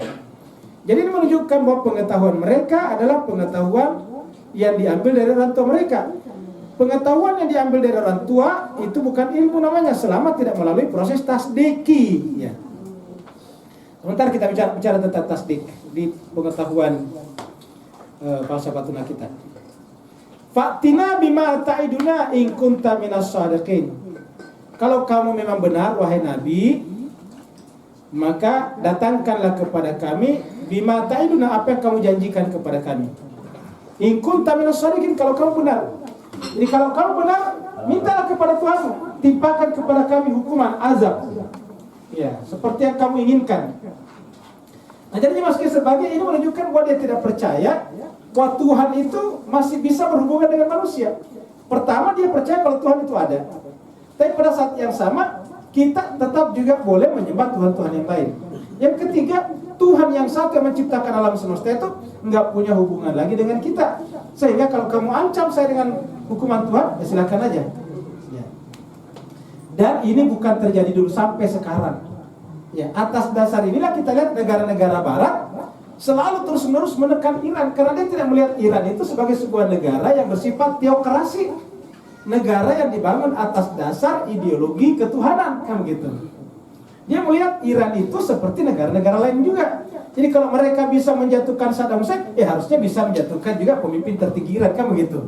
Kalau mereka bisa menjatuhkan Gaddafi, harusnya bisa menjatuhkan itu juga, kan begitu ya sekalian. Mereka bisa mengacau yang lain, kenapa tidak bisa mengacau Iran? Dan ternyata sekarang sudah 40 tahun.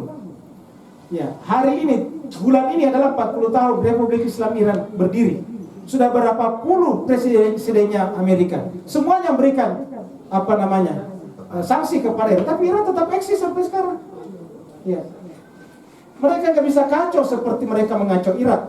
Mereka nggak bisa mengacau seperti mereka mengacau Libya. Mereka nggak bisa mengacau seperti mereka mengacau Syria. Bahkan mereka tidak bisa mengacau seperti sekarang mereka sedang mengacau Venezuela. Ini bisa bayangkan bagaimana jahatnya itu Amerika Serikat. Dia sendiri berbicara tentang demokrasi di mana-mana. Kok sekarang tiba-tiba Maduro sudah terpilih secara demokratis, dilantik dia tidak mengakui. Tiba-tiba memberikan pengakuan kepada orang yang umurnya 35 tahun dan tidak dipilih oleh rakyat, diakui sebagai kepala negara Amerika dan konco-konconya luar biasa. Bukan hanya itu, seluruh uang minyak Amerika Serikat yang tersimpan di Amerika ditahan, hanya diberikan melalui orang yang diakui. Coba, ini kan kejahatan luar biasa. Luar biasa kan ini sebetulnya, perampokan yang luar biasa. Ya. Kalau memang dikatakan perlu demokrasi versi mereka, lalu kenapa demokrasi tidak dipaksakan ke Arab Saudi? Arab Saudi nggak boro-boro pemilu, boro-boro yang curang pemilu aja kagak ada. Coba kita lihat Mas Keser bahagia. Ya. Sekarang Mas Keser kan lucu Pak ya. Tiba-tiba mengakui seseorang, siapa sih namanya itu? Guaido. Siapa? Guaido kan gitu. Mengakui dia sebagai presiden, padahal tidak melalui pemilu, hanya melalui demonstrasi jalanan. Kan lucu itu demonstrasi apa? Demokrasinya di mana? Yaman jelas-jelas pemilu juga diakui. Dia yang dia bela adalah yang presiden yang kalah. Sementara di Syria yang juga berkuasa justru yang diakui adalah pokoknya macam-macam. Ya, jadi jemaah sekalian berbahagia, yang kita saksikan sebetulnya adalah sebuah kejahatan kemanusiaan yang dilakukan secara sistematis atas nama negara. Dan inilah yang dikatakan oleh Indonesia dari dulu sebagai setan besar. Cuma kita terpukau, kenapa? Karena kita menganggap dunia itu adalah segala-galanya. Karena mereka memperlihatkan dunia di depan kita, kita terpukau. Mereka lupa bahwa dunia mereka pertontonkan kepada kita adalah dunia yang dia curi dari kita. Jadi sebetulnya emas yang dipertontonkan kepada kita dan kita terpukau adalah emas yang dia curi dari kantong-kantong kita masing-masing. Apakah bukan kebodohan yang luar biasa itu? Emas kita yang dicuri, setelah itu dipertontonkan, kita terpukau. Hebat juga, padahal emas kita. Bayangkan Pak Ustaz. Inilah kesalahan semua terbesar negara-negara berkembang.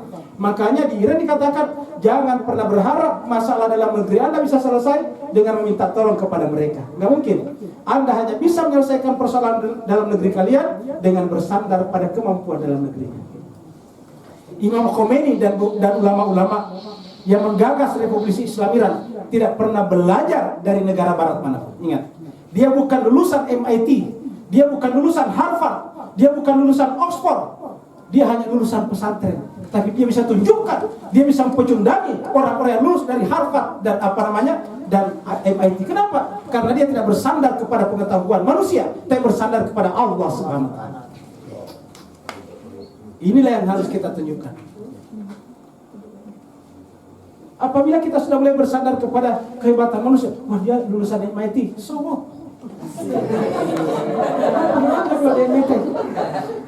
Kita katakan bahasa Inggrisnya fasih. Tidak ada negara manapun maju karena bahasa Inggris. Ingat, semua negara maju justru anti bahasa Inggris. Camkan ini Pak Muskaya sebagai. Yang maju itu siapa? Jepang, paling tidak suka bahasa Inggris. Yang maju siapa? Cina, paling tidak suka bahasa Inggris. Yang maju siapa? Jerman, paling tidak suka bahasa Inggris. Yang maju siapa? Rusia tidak pintar bahasa Inggris. Jadi rasa inferior kita kepada sama mereka, kita sudah mengalami penjajahan spiritual. Tadi sobat. Bahwa kita perlu belajar bahasa Inggris ya, tetapi jangan pernah inferior ke situ. Apalagi sampai pada tingkat mari kita memilih presiden yang pintar bahasa Inggris. Itu apa? Ini kan benar-benar orang yang benar-benar tidak memiliki harga diri. Berarti 01 nih.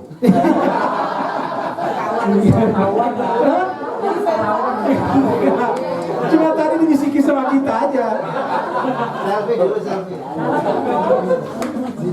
Jadi kita ini gak berani di grup, jadi dia bisik-bisik kita di ke saya kan begitu. Mejanya putih, Ustaz. Mejanya putih. Satu pendukung nggak berani ngomong di grup, bisik-bisikin saya dong. Nah jadi Jiwa Skeser bahagia, jadi ini semuanya bentuk-bentuk inferior namanya. Bagaimana kita bisa maju membangun negara kalau dari awal kita sudah memiliki sifat inferiority complex? Ya.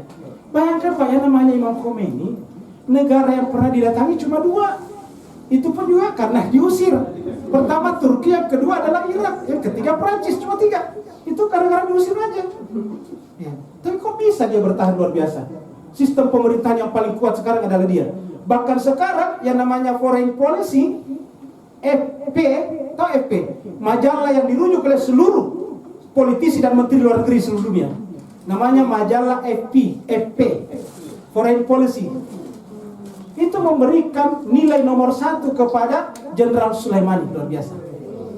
Kan itu yang baru keluar kemarin kan? Iya. Itu Foreign Policy adalah majalah untuk kebijakan luar negeri yang paling terkenal di Amerika. Dan luar biasa, dia memberikan terbaik.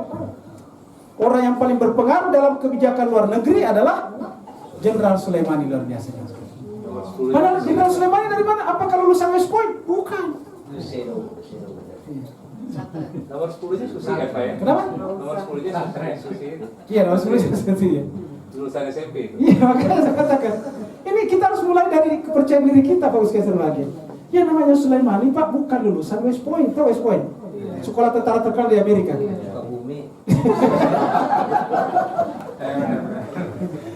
Bukan lulusan begitu, bukan juga lulusan akademi militer. Yang namanya Sulaimani hanyalah tukang batu saja. Coba yang dia kan tukang batu itu. Dia berhenti sekolah gara-gara orang tuanya miskin, sakit-sakitan. Akhirnya dia menjadi tukang batu di kota untuk membiayai keluarganya, coba. Iya. Tapi karena orangnya jujur baik, akhirnya dipercaya bisa jadi kontraktor apa namanya, PAM-nya PR, pipa-pipanya PAM. Coba. Tetapi karena dia pecinta agama, setiap Imam Khomeini waktu itu belum revolusi, setiap Imam Khomeini datang ke kotanya ceramah, pasti dia tinggalkan pekerjaannya. Dia pergi dengar ceramah. Sehingga ketika revolusi meletus dan diserang Irak, dia termasuk paling pertama mendaftar untuk membela negaranya. Kontraktor pipa ledeng, coba ya kan. Mendaftar.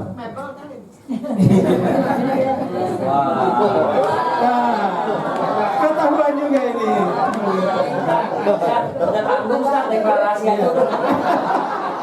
Banyak orang yang ketahuan di sini nih.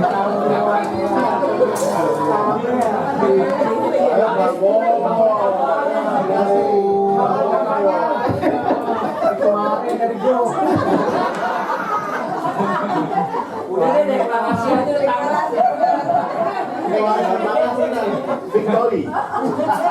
Kalau saya terus terang takut terus terang takut terus terang. Karena di sini ada admin. Adminnya sudah Kenapa? adminnya sudah keberpihakan. Nah jadi Jemaah Skeser bahagia, jadi Jenderal Sulaimani tahun ini ditetapkan sebagai orang yang paling berpengaruh, pemikir terkenal dalam bidang kebijakan luar negeri. Luar biasa.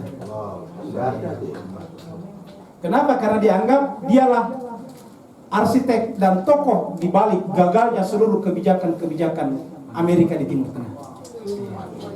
Luar biasa kan? Padahal dia tidak pernah sekolah di West Point, tidak pernah sekolah akademi militer. Kenapa? Sederhana saja, bergantung kepada Allah karena tidak bisa dibeli, tidak bisa dibayar. Dia melakukan itu dengan tulus, dengan ikhlas, dengan hati yang terlibat. Sehingga apa yang terjadi kita lihat luar biasa. Satu persatu gugur itu. Semua strategi-strategi militer yang dilaksanakan Amerika di Timur Tengah sekarang mentok satu persatu. Patah satu persatu. Iya. Bapak Ibu tahu kenapa tiba-tiba Amerika mengaku akan mengangkat pasukannya dari Syria? Sederhana sekali, karena Syria sudah menang, pasti akan melakukan pembangunan besar-besaran. Dan selama dia ada di situ berarti dia ilegal, nggak mungkin diterima di Damaskus. Nah sekarang dia pasti akan masuk di Damaskus untuk membuka lagi kedutaannya, tapi pasti disyaratkan oleh Syria harus keluar dari negara karena itu legal. Mana buktinya? Buktinya negara-negara teman dia Timur Tengah suruh pada datang ke Damaskus. Sudan sudah disuruh datang, UAE sudah disuruh datang, Saudi disuruh datang. Coba jelaskan sedikit. Kenapa? Karena Syria akan dibangun besar-besar, ini pasti ribuan triliun, dan mereka tidak ingin kehilangan peluang. Karena dia lihat kalau proyek rekonstruksi dan restrukturisasi kembali di Syria tidak dibagi-bagi, Iran bakal menjadi negara kaya raya. Dia semua yang kerjain. Semua yang melakukan. Dan semua Iran bisa lakukan, semuanya lengkap kan. Nah jadi Jemaat sekalian berbahagia. Nah saya yakin Jemaat sekalian berbahagia, kita sebagai bangsa yang besar, menurut saya adalah juga memiliki kemampuan seperti itu kalau kita benar-benar kembali kepada jati diri kita masing-masing. Indonesia ini Jemaat sekalian berbahagia adalah negara yang sangat besar. Setiap komunitas suku-suku yang ada di Indonesia, termasuk yang datang dari luar terus menjadi warga negara di kita, semuanya adalah aset yang luar biasa dan sudah terbukti bisa hidup dengan damai.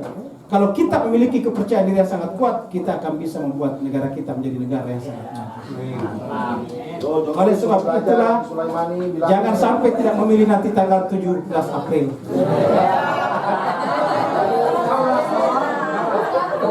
Dua periode.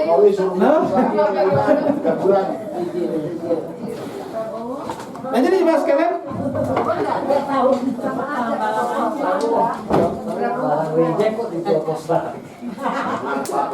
jadi kita sudah sampaikan tadi ayat 70 ya, bahwasanya kalau memang benar yang kamu sampaikan kepada kami dari Tuhan, maka fa'tina bima ta'iduna in kunta minas shadiqin. Terakhir satu ayat lagi baru kita selesai, yaitu surat Hud, surat yang ke-11 ayat 62. Ayat 62 Pak, surat Hud. Surat Hud itu surat 11.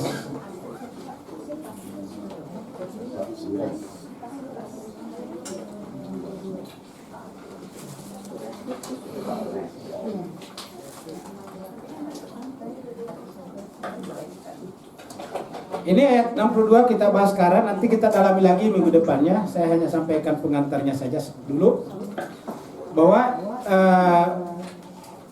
berani menyampaikan kebenaran, tapi sekaligus harus siap untuk ditolak oleh masyarakat yang menolak kebenaran. Contoh yang paling konkret adalah Saleh. Di sini nanti kita lihat bahwa Saleh itu tadinya adalah memang dari kecil dia dipersiapkan oleh masyarakatnya. Harapannya ini nanti akan menjadi pemimpin kita. Tapi alangkah kecewanya masyarakatnya ketika Saleh ternyata memilih jalan yang lain. Karena dia melihat apa? Masyarakatnya menempuh jalan yang salah.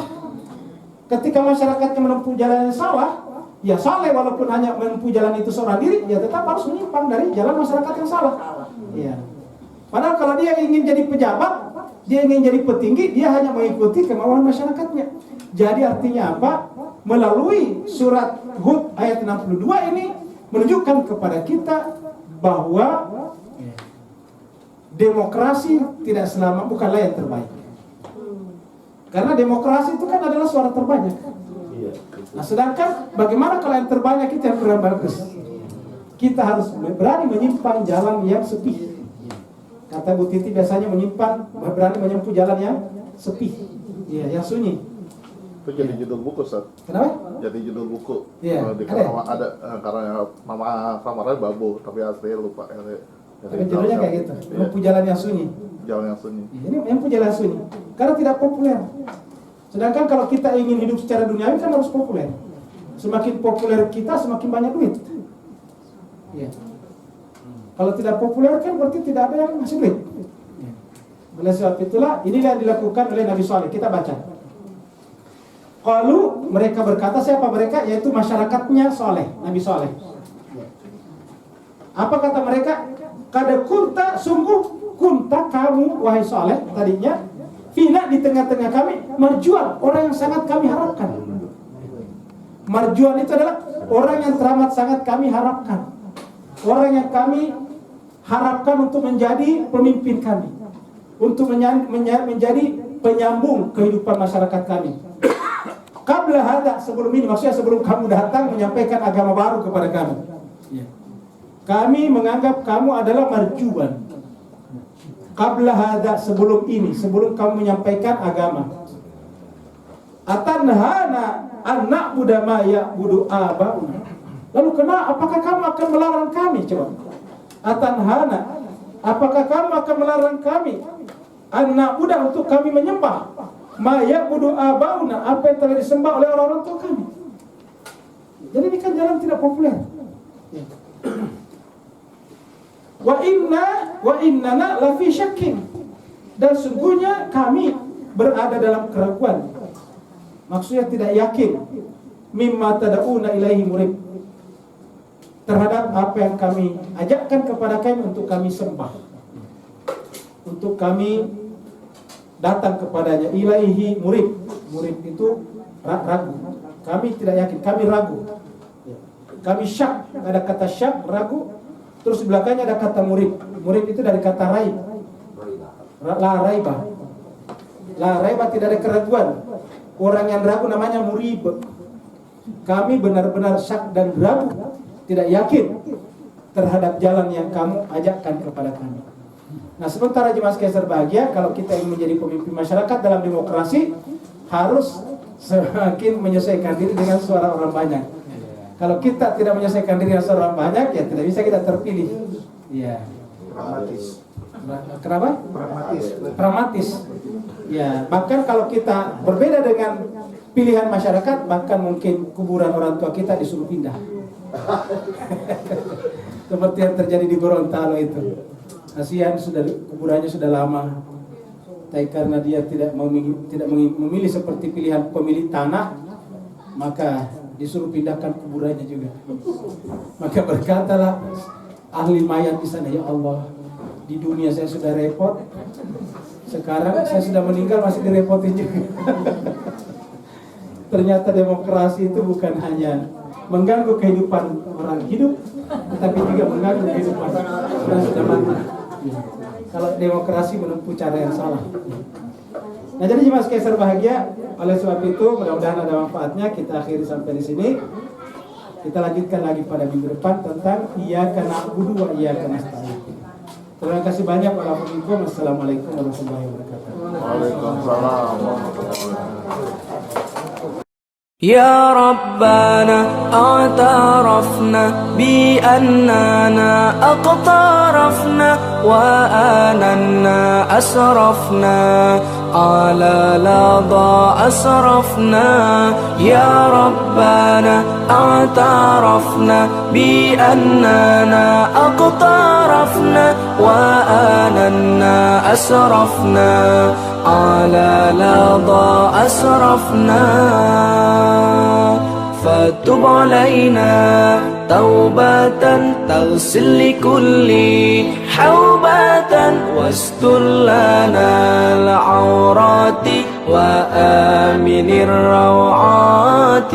فتب علينا توبة تغسل لكل حوبة واستر لنا العورات وآمن الروعات. يا ربنا اعترفنا بأننا أقترفنا وآننا أسرفنا على لظى أسرفنا. يا ربنا اعترفنا بأننا أقترفنا وآننا أسرفنا على لظى أسرفنا.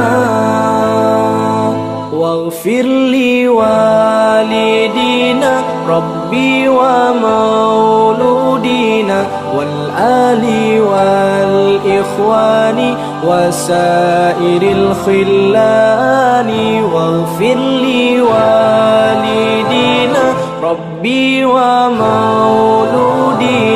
والآل والإخوان وسائر الخلان يا ربنا اعترفنا بأننا اقترفنا وآننا أسرفنا على لظى أسرفنا يا ربنا اعترفنا بأننا اقترفنا وآننا أسرفنا على لظى أسرفنا